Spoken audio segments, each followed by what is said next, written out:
अस्सलाम वालेकुम, कैसे हैं आप सब। Welcome back to my channel. Azhar Ali one of my favourite cricketer, जिन्होंने हालिया अभी खैर वो प्रेसिडेंट ट्रॉफी भी खेल रहे थे, अब माइट भी उससे भी वो रिटायरमेंट ले लेंगे, क्योंकि है कि नेशनल क्रिकेट एकेडमी का टीम जो डायरेक्टर है वो उनको बनाया जाने की के लिए फेडरल मिनिस्टर को सेंड कर दी की गई है रिक्वेस्ट अप्रूवल के लिए, क्योंकि हमारे जो पीसीबी चेयरमैन साहब हैं उनको वो वो डेली है कि रिपोर्ट पेश करते हैं जो निगरान हुकूमत है उसको, एंड कोई भी मेन तकरीर करने का उन्हें इख्तियार हासिल नहीं है। दैट्स वाई स्पोर्ट्स मिनिस्टर को फेडरल स्पोर्ट्स मिनिस्टर को जो भेजा गया है, रिक्वेस्ट भेजी गई है अप्रूवल के लिए अज़हर अली के। सो मैं तो खैर बहुत एक्साइटेड हूँ, क्योंकि Azhar Ali is a great player, he is a jam of a person. That's why I am really happy कि एनसीए में अगर है कि कुछ उनको अच्छा ओहदा मिलता है जहाँ पे वो यंगस्टर्स को स्पेशली ट्रेन कर सकते हैं या रेडी कर सकते हैं फॉर इंटरनेशनल क्रिकेट, तो बहुत ही अच्छा खैर होगा, क्योंकि we all know that he is an honest person. ऐसे अनबयास पर्सन है, वो कोई इस तरह के बयानात कभी नहीं देते, कभी इस तरह की कोई फजूल की उनकी बयानात नहीं होते। बहुत ही ज़्यादा डिसेंट पर्सन है, और लुकिंग फॉरवर्ड कि इंशाल्लाह वो अपनी जो खिदमात है वो अच्छे तरीके से पेश कर सकेंगे नेशनल क्रिकेट एकेडमी के डायरेक्टर की हैसियत से। और खैर इसके अलावा Imad Wasim, one of the best allrounder in the world, जो बहुत ही ज़्यादा खैर उन्होंने अपने फतूहात के झंडे गाड़े थे। T10 लीग जिसको खेलने के लिए उन्होंने पाकिस्तान के जो इंटरनेशनल क्रिकेट है उससे रिटायरमेंट का ऐलान कर दिया था T10 लीग खेलने के लिए, और इसीलिए खैर उन्होंने पाकिस्तान के डोमेस्टिक क्रिकेट को भी फोकियत नहीं दी थी, T10 को फोकियत दी थी। वहाँ पे भी उन्होंने अपनी शानदार फतूहात के झंडे गाड़े एंड अच्छी तरीके से बैटिंग एंड बॉलिंग में फेल हुए, और इसके बाद वो चले गए। उन्होंने कौन सी एक और लीग खेली थी उसमें भी है कि वो कामयाब नहीं हो सके।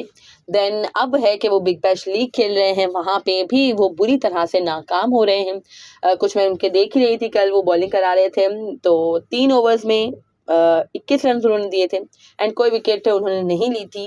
बाय द वे 4 ओवर्स का कोटा होता है, बट कैप्टन को इतना भी भरोसा नहीं था कि वो उनसे चौथा ओवर करा लेते, because of his mind blowing number 1 allround performance.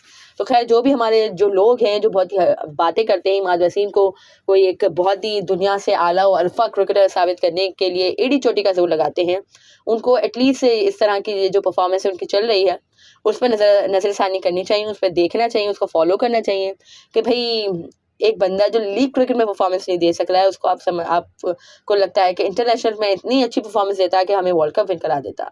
So come on man, ज़रा होश के नाखुन लें and just grow up a bit. So खैर इसके अलावा कामरान अकमल साहब ने उन्होंने कहा है कि Babar and Rizwan best players हैं, और ये जो पैर है बाबर एंड रिजवान का ये ग्लोबली रिकग्नाइज किया जाता है माशाल्लाह।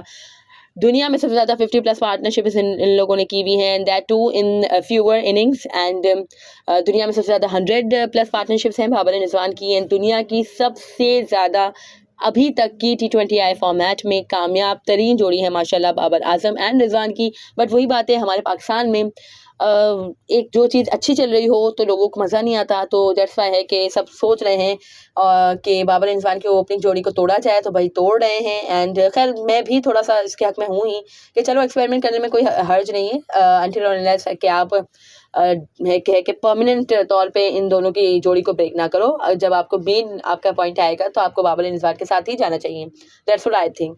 और है कि अभी है कि चलो आप एक्सपेरिमेंट कर सकते हो, बट कामरान अकमल साहब का कहना है कि ग्लोबली इनको रिकग्नाइज किया जाता है एंड उनकी पार्टनरशिप आउटस्टैंडिंग है, और चेंजिंग द बैटिंग ऑर्डर उन्होंने कहा कि उनके कॉन्फिडेंस को हार्म करेगा। आप है कि उन्होंने कहा कि if you want to play them use them as openers, so after winning the series you can give new players a chance in the remaining matches. तो उन्होंने कहा कि भाई आपको स्टार्ट के जो मैचेस हैं उसमें आपको कोशिश करनी चाहिए कि आप अच्छी अपनी स्ट्रेंथ के साथ जाएं, एंड जब आप है कि सीरीज जीत जाएं, मतलब अर्ली ही अगर आप सीरीज जीत जाए तो फिर है कि आप इनके नंबर के साथ थोड़ी सी छेड़खानी कर सकते हैं। सो खैर ये भी एक वैलिड पॉइंट उन्होंने रेस किया है, बट अगर यही पॉइंट है तो भाई आप तो जो सिलेक्शन कमेटी है उसका हिस्सा हैं, आप कहें जो चीफ सेलेक्टर साहब हैं वहाँ पे साहब उनसे कह सकते हैं, वो मोहम्मद हफीज़ को कह सकते हैं, डायरेक्टली भी आप खैर मोहम्मद हफीज़ को कह सकते हैं, वो तो आपके अच्छे दोस्त हैं। सो ये तो खैर जो जो एक डिसीजन लिया गया है बाबर रिजवान के ओपनिंग पैर को तोड़ने का, ये मोहम्मद हफीज़ की तरफ से ही लिया गया है। लम्हा फ़िक्रिया है कि हमारे कैप्टन जो शान से उससे भी कोई कुछ नहीं पूछ रहा था, एंड शाइन से भी कोई कुछ नहीं पूछ रहा है, जस्ट उन पे हुक्म सादिर किया जा रहा है कि भाई ऐसा करना है और वैसा करना है। सो जस्ट पपेट कैप्टन है ये, और ऐसा नहीं होना चाहिए। सो खैर that was it from this video. अगर आपको मेरी ये वीडियो पसंद आई हो तो इसे लाइक कीजिएगा, share it with friends and family, and do subscribe to my channel for more such content. अल्लाह हाफिज़।